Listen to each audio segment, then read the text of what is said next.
नमस्कार मित्रमैत्रिणींनो, मी शंकर गायकवाड. चला शिकूया या यूट्यूब चॅनल वरती आपले सर्वांचे स्वागत आहे.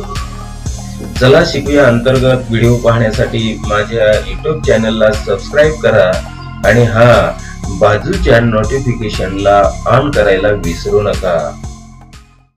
आता उत्तम लक्षणे ह्या कवितेतून संत रामदास आध्यात्मिक विचारांचं प्रतिपादन करताना आपल्याला दिसत आहेत. टीका ग्रंथ, स्फुट प्रकरणे, आख्यान काव्ये, करुणाष्टके, उपदेशपर रचना, अभंग, पदे, भूपाळ्या, आरत्या, स्तोत्रे अशा विविध प्रकारचं वाङ्मय त्यांनी निर्माण केले मित्रांनो. परंतु त्यातही सगळ्यात महत्वपूर्ण असं जर वाङ्मय असेल तर दासबोध. आता ही त्यांची संपूर्ण स्वातंत्र्य कृती असून त्यातून त्यांचा व्यासंग, चिंतन आणि समाजाप्रती असलेला आदर जो आहे, हा आदर आपल्याला ह्या ठिकाणी दिसत असतो. मनाचे श्लोक हे सुद्धा अत्यंत लोकप्रिय आणि सर्वांना परिचय असणारं हे काव्य संत रामदासांचं तुम्हाला ठाऊक असेल. संत रामदासांनी ह्या कवितेच्या माध्यमातून आदर्श व्यक्तीची लक्षणे सांगितलेले.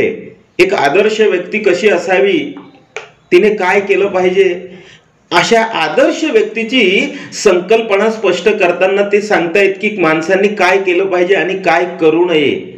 आणि याचंच मार्गदर्शन त्यांनी ह्या कवितेच्या माध्यमातून केलं असल्याचं चित्र ह्या ठिकाणी आपल्याला दिसतंय. आता सत्याचा मार्ग स्वीकारा आणि विवेकाने वागावे, कीर्ती वाढवावी असा संदेश सुद्धा संत रामदास ह्या कवितेच्या माध्यमातून देत आहेत. प्रस्तुत कवितेतून संत रामदास काय सांगतात ते आपण ह्या ठिकाणी बघूया. कवितेकडे सर्वांनी लक्ष द्यायचे. श्रोती व्हावे सावधान, आता सांगतो उत्तम गुण, जेणे करिता बाणे खून सर्वज्ञपणाची. संत रामदास हे उत्तम एक आदर्श व्यक्तीची लक्षणे सांगताना सांगतायत की श्रोत्यांनो, आता सावधान व्हा, सावधान.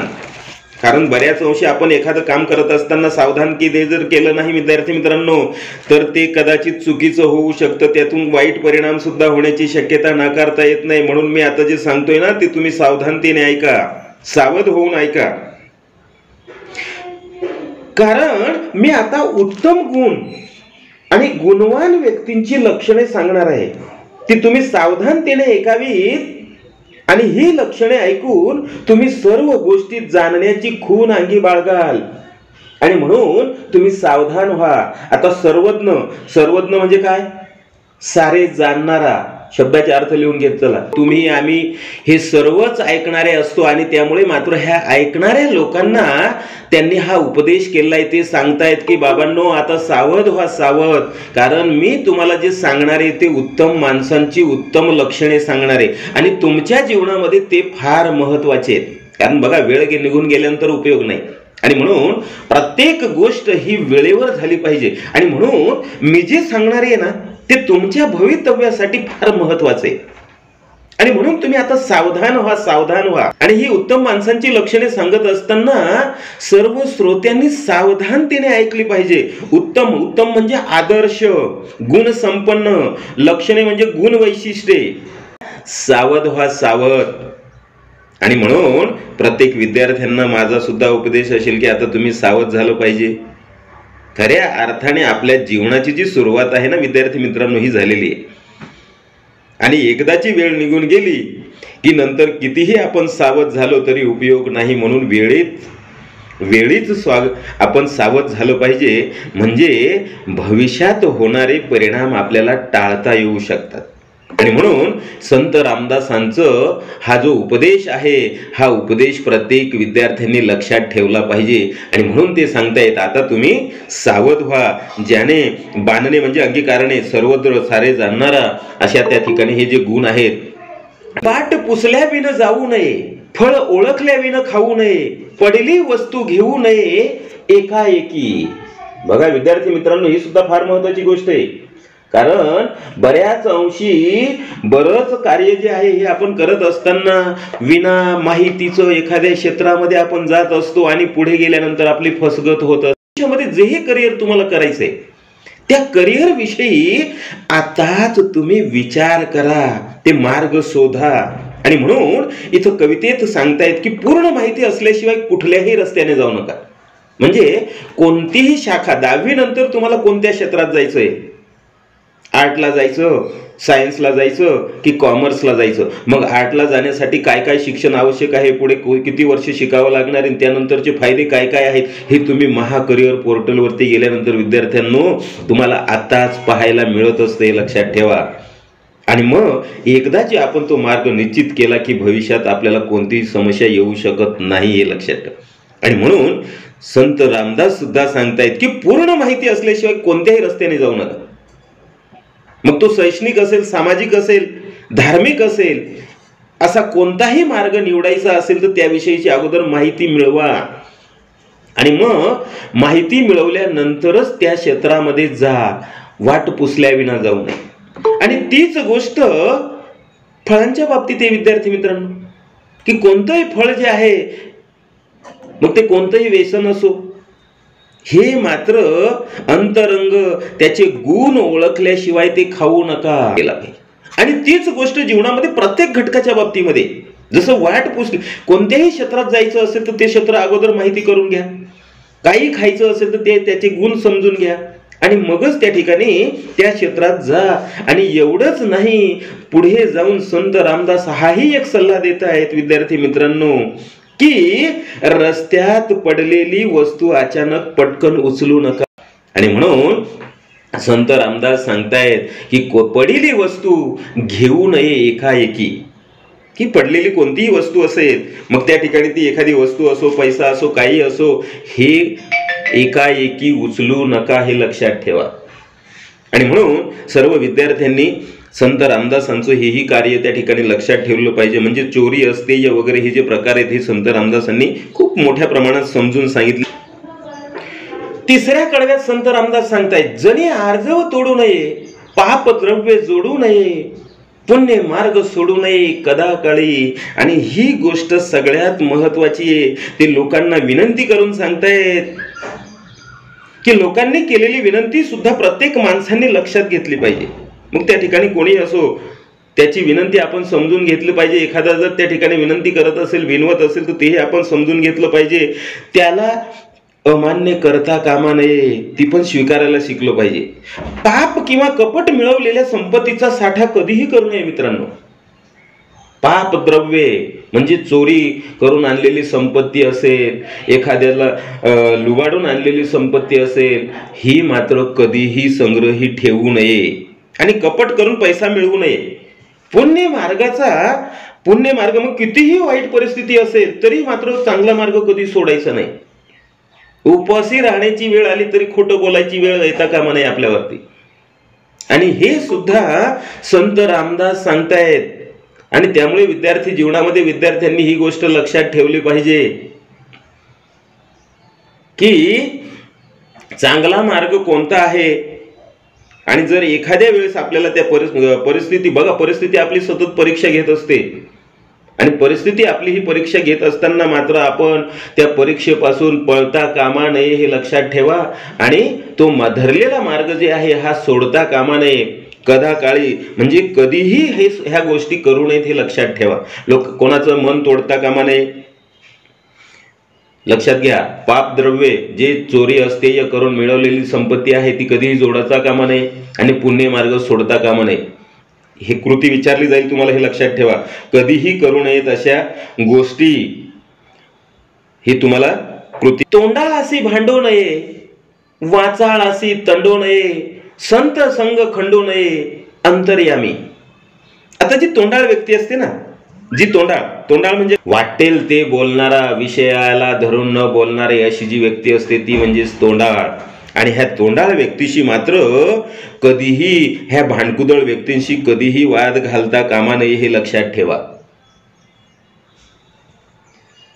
त्या व्यक्तींशी कधीही भांडता कामा नये. व्यर्थ बडबड करणाऱ्या वाचाळ माणसाशी तर तंटा अजिबात करू नये, कारण त्याला कितीही समजून सांगितलं तरी तो समजण्याच्या पलीकडचा असतो. आणि म्हणून तिथं आपणच समजून घेतलं पाहिजे की बाबा रे, याच्याशी भांडून उपयोग नाही. आणि म्हणून आपण अशा तोंडाळ, वाचाळ, जे भांडकुदळ लोक असतात त्यांच्याशी मात्र कधीही भांडता कामा नये, त्यांच्याशी वाद घालता कामा नये. आपणच शहाणे होऊन तिथून बाजूला गेलं पाहिजे. ही गोष्ट सुद्धा विद्यार्थी जीवनामध्ये विद्यार्थ्यांनी लक्षात ठेवली पाहिजे. संत संग खंडू नये अंतर्यामी, की सज्जनांची संगत, संत म्हणजे सज्जन, चांगल्या विचारांची, चांगले लक्षणं असलेले आदर्श व्यक्ती जे असतात ना, यांची संगत कधीही सोडता कामा नये विद्यार्थी मित्रांनो. आणि हे कायम मनात ठेवा. अंतर्यामी, अंतर्यामी म्हणजे अंतःकरणामध्ये. हे प्रत्येकाने ठेवलं पाहिजे, मनातून हृदयातून ह्या गोष्टी लक्षात ठेवल्या पाहिजे, की तोंडाळाशी भांडता कामा नये, वाचाळाशी भांडता कामा नये आणि संत संग सोडता कामा नये. संतांच्या सानिध्यात जा, असाही एक उपदेश संत रामदास सांगतील. मनामध्ये कायम ठेवा, अंतःकरणात ठेवा. हे मात्र एक उपदेश जो आहे हा संत रामदासांनी सांगितले. आणि म्हणून विद्यार्थ्यांनी ह्या गोष्टी लक्षात ठेवल्या पाहिजे. विद्यार्थी जीवनामध्ये आळसे सुख मानू नये, चहाडी मनास आणू नये, शोधल्या विन करू नये कार्य काही. बघा मित्रांनो, आळसे, आळसात सुख मानता कामा नये. आलस्य कुतो विद्या, एक संस्कृत वाक्य, आलस्य कुतो विद्या आलस्य सर्वनाशनम. आळसाने कुठे विद्या प्राप्त होते का? आळसाने तर सगळ्या गोष्टींचा नाश होतो. म्हणून आळसामध्ये कधीही सुख मानू नका. की काम न करता येदीपणे आळस करून आनंद घेऊ नका. मिळालेलं आहे ना, सगळं मिळतंय, आयतं मिळतंय म्हणून आनंदी जीवन जगण्यात अर्थ नाही, हे लक्षात ठेवा. आणि असं जे आळसात सुख मानणं हे चुकीचं आहे, ते स्वीकारू नका. कारण आळसातूनच खऱ्या अर्थाने माणसाचा नाश होतो, हे लक्षात ठेवा. म्हणून आळसाला दूर करा. आळसात सुख नसते, हे लक्षात ठेवा. आणि दुसरी गोष्ट ते सांगतायत की चहाडी मनास आणू नये, की कुणाबद्दल उखाळ्या पाखाळ्या करून चहाडी करू नये. हा असा आहे, तो तसा आहे, हे सुद्धा चुकीचं आहे. दुसऱ्याबद्दल खोटं नाटं बोलणे, हे मनात आणणे सुद्धा पाप आहे, असं संत रामदासांना सांगायचंय. आणि हे खरं आहे. आणि म्हणून विद्यार्थी मित्रांनो, दुसऱ्याबद्दल अशा प्रकारचं आपण वागता कामा नये, हे लक्षात ठेवा. आणि शोधल्या विन करू नये. संपूर्ण शोध घेतल्याशिवाय कोणतंही काम करायचंच नाही. कोणतीही जी गोष्ट आहे ही संपूर्ण त्याचा शोध घ्या, एक चांगल्या प्रकारचा अभ्यास करा आणि मगच ते कामाला सुरुवात करा. आणि ते काम अर्धवट कधीही सोडू नका. शोधल्या विन करू नये कार्य काही, ते अर्धवट सोडू नका. आता पुढे सांगतायत, सभेमध्ये लाजू नये, बाष्कळपणे बोलू नये, पैज होड घालू नये काही केल्या. कारण बघा, तुम्हाला महाभारत माहिती आहे, महाभारतामध्ये सुद्धा अशी पैज होड लावल्यानंतर काय परिणाम झाले होते तेही तुम्हाला माहिती आहे. आणि म्हणून संत रामदास सांगतायत की सभेमध्ये किंवा समूहामध्ये, बैठकीमध्ये कधीही लाजायचं. आणि म्हणून अशा सभेमध्ये, कार्यामध्ये कधीही मात्र आपण त्या ठिकाणी तोंड लपवता कामा नये, लाजता कामा नये. आपण त्या ठिकाणी प्रत्येक गोष्ट त्या ठिकाणी चुकलं तरी चालेल, पण मांडण्याचं काम केलं पाहिजे. मोकळ्या मनाने बोललं पाहिजे, अंतःकरणातून बोललं पाहिजे. काही फरक पडत नाही, एखाद्या वेळेस चुकेल, दुसऱ्या वेळेस ते बरोबर आहे. आणि म्हणून संत रामदास सांगतायत की सभेमध्ये कोणीही लाजता कामा नये. आणि दुसरी गोष्ट, बाष्कळपणे तर अजिबात बोलू नये. आता काही काही बालिशपणे बोलतात, इकडे काहीतरी चालू असतं मध्येच काहीतरी बोलायचं संत असतो, हे लक्षात ठेवा. म्हणून बाष्कळपणे सुद्धा बोलता कामा नये, हे लक्षात ठेवा. बाष्कळ लिहून घ्या. बाष्कळ म्हणजे कोण सांगेल? बालिशपणा. आणि अशा बालिश गोष्ट मात्र त्या ठिकाणी सांगतायत ते की पैज होड लावू नये. आता कोणत्याही प्रकारची पैज असो, शर्यत असो, ही कधीही कुणाचीही लावायची नाही, कुणाची स्पर्धाच करायची नाही. आपण आपल्याशी स्पर्धा केली पाहिजे. त्याला 80 गुण आहेत, मग मलाही 80 पैकी 80 मिळायला पाहिजे. आणि त्यासाठी मग वाटेल तो मार्ग अवलंबणं हे चुकीचं आहे. व्यक्ती तितक्या प्रवृत्ती आहेत, हे लक्षात ठेवा. आणि त्यामुळे आपल्या ठिकाणी आपण श्रेष्ठ असतो. स्वतःला कधीही जर जो विद्यार्थी कमी लेखत नाही, तो सर्वश्रेष्ठ असतो, हे लक्षात ठेवा. आणि म्हणून प्रत्येक विद्यार्थ्यांनी ही गोष्ट लक्षात ठेवायची, कधीही कोणाशी शर्यत लावायची नाही, पैज लावायची नाही. पैज लावणे, पैज म्हणजे स्पर्धा, शर्यत, होड म्हणजे पैज. दोन्ही शब्द एकाच अर्थाचे आहेत, हे लक्षात ठेवा, पैज आणि होड. आणि ह्या गोष्टी मात्र कधीही करायच्या नाहीत, हे लक्षात ठेवा. हे दुसरी गोष्ट सांगताय संत रामदास, कोणाचा उपकार घेऊ नये, घेतला तरी राखू नये, परपीडा करू नये विश्वासघात. कोणाचाही उपकार सहसा घ्यायचा नाही आणि घेतलाच तर त्याची लगेचच परतफेड केली पाहिजे. म्हणजे उपकारातून लवकर उतराई आपल्याला होता आलं पाहिजे आणि आपल्यामुळे दुसऱ्याला कधीही त्या ठिकाणी दुःख होणार नाही. परपीडा म्हणजे दुःख, हे सुद्धा आपण लक्षात ठेवलं. दुसऱ्याला छळणे हे सुद्धा चुकीचं आहे आणि त्यामुळे मात्र ही परपीडा सुद्धा करता कामा नये, दुःख देता कामा नये, त्यांना व्यथित करता कामा नये आणि कोणत्याही व्यक्तीचा विश्वासघात किंवा बेईमानी तर अजिबात करता कामा नये. हे प्रत्येक विद्यार्थ्यांनी लक्षात ठेवलं पाहिजे. कोणतीही परिस्थिती असेल तरी त्या परिस्थितीतून मार्ग काढला पाहिजे, पण ह्या ज्या गोष्टीत ह्या मात्र करता कामा नये. व्यापकपण सोडू नये, सांडू नये, पराधीन होऊ नये, आपले ओझे घालू नये कोणा एकाची. व्यापक की स्वतःच्या मनाचा मोठेपणा कधीच सोडता कामा नये. प्रत्येक विद्यार्थ्यांनी ही गोष्ट लक्षात ठेवली पाहिजे. मन मोठं केलं पाहिजे आणि व्यापक विश्वास आहे हा आपण त्या ठिकाणी धरला पाहिजे. मन कधीही मात्र त्या ठिकाणी कमी, स्वतःला कमीच लेखायचं नाही, ते व्यापक ठेवलं पाहिजे आणि परावलंबी तर कधीच होता कामा नये. पराधीन म्हणजे परावलंबी, दुसऱ्यावर अवलंबून. लिहून घ्या, पराधीन, परावलंबी, दुसऱ्यावर अवलंबून. अजून सुद्धा बरीच मुलं दुसऱ्यावर अवलंबून आहेत. आई वडिलांवर 9वी 10वीत जातात तरी आई वडिलांवर अवलंबून असतात. स्वतःचं काम स्वतः करत नाही, स्वतःचं ओझं स्वतः उचलत नाही. अशा प्रकारची मुलं अजून सुद्धा आहेत, हे लक्षात ठेवा. आणि म्हणून आपलं ओझं दुसऱ्यावर कधीही घालता कामा नये, हे लक्षात ठेवा. आपलं काम आपणच केलं पाहिजे. सत्य मार्ग सोडू नये, सांडू नये, असत्य पंथे जाऊ नये, कदा अभिमान घेऊ नये असत्याचा. सत्य मार्ग कधीही सोडता कामा नये विद्यार्थी मित्रांनो. सत्याचा मार्ग, खरेपणाने वागलं पाहिजे. कितीही मोठं संकट आलं तरी आपलं खरेपण सोडता कामा नये. असत्याच्या खोटेपणाच्या मार्गाने कधीही जाऊन कोणतंही काम करू नका आणि खोटारडेपणाने वागू नका. हा सुद्धा एक अत्यंत महत्वाचा असा संदेश संत रामदासांनी दत्ते. अपकीर्ती ते सांडावी, सतकीर्ती ते वाढवावी, विवेक दृढ धरावी वाट सत्याची. अपकीर्तीला कधीच बळ पडू नका. आता अपकीर्ती म्हणजे काय?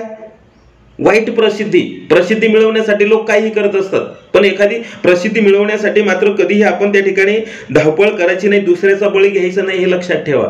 अपकीर्ती ते सांडावी, ती गोष्ट सोडून द्यायची आणि सत्कीर्ती वाढवली पाहिजे. चांगली प्रसिद्धी वाढवण्यासाठी आपण काम केलं पाहिजे, चांगली प्रसिद्धी. आणि त्यामुळे मात्र ही गोष्ट सुद्धा आपण लक्षात ठेवली पाहिजे. चांगल्या गोष्टीसाठी आपण धडपड केली पाहिजे विद्यार्थी मित्रांनो. आणि म्हणून प्रत्येक विद्यार्थ्यांनी चांगल्या प्रकारे प्रसिद्ध झालं पाहिजे. मग ते अभ्यासाच्या बाबतीमध्ये असेल, कलेच्या बाबतीमध्ये असेल, जेही तुमच्यामध्ये जेही गुण असेल त्या चांगल्या विचाराने आपण सत्य मार्ग हा स्वीकारला पाहिजे, सत्याची वाट स्वीकारली पाहिजे. हा एक महत्वाचा असा संदेश जो आहे हा संत रामदासांनी आपल्याला दिलेला आहे. आणि म्हणून सर्व विद्यार्थ्यांना ह्या कवितेच्या माध्यमातून खऱ्या अर्थाने हेच सांगायचंय की आपण आपल्याला स्वतःला समृद्ध करण्यासाठी चांगले काय आणि वाईट काय हे ज्यावेळेस तुम्ही ओळखाल तेव्हा खऱ्या अर्थाने तुम्हाला एक चांगल्या प्रकारचं ज्ञान जे आहे हे प्राप्त होईल आणि एक चांगल्या प्रकारचं जीवन तुम्हाला जगता येईल. अशाच प्रकारचा हा एक संदेश, हा उपदेश जो आहे हा संत रामदास यांनी ह्या कवितेच्या माध्यमातून तुमच्यापर्यंत पोहोचवण्याचं काम केले विद्यार्थी मित्रांनो. त्यामुळे प्रत्येक विद्यार्थ्यांसमोर असा एखादा आदर्श असला पाहिजे, अशी एखादी आदर्श व्यक्ती असली पाहिजे. स्वामी विवेकानंदासारखी एखादी व्यक्ती आदर्श आपण डोळ्यासमोर ठेवली पाहिजे. त्यांच्या कार्यावर ते पावलावर पाऊल ठेवून आपण आपल्या भविष्यातील करिअर निवडलं पाहिजे. हेच खऱ्या अर्थाने ह्या कवितेच्या माध्यमातून सांगायचं आहे. धन्यवाद.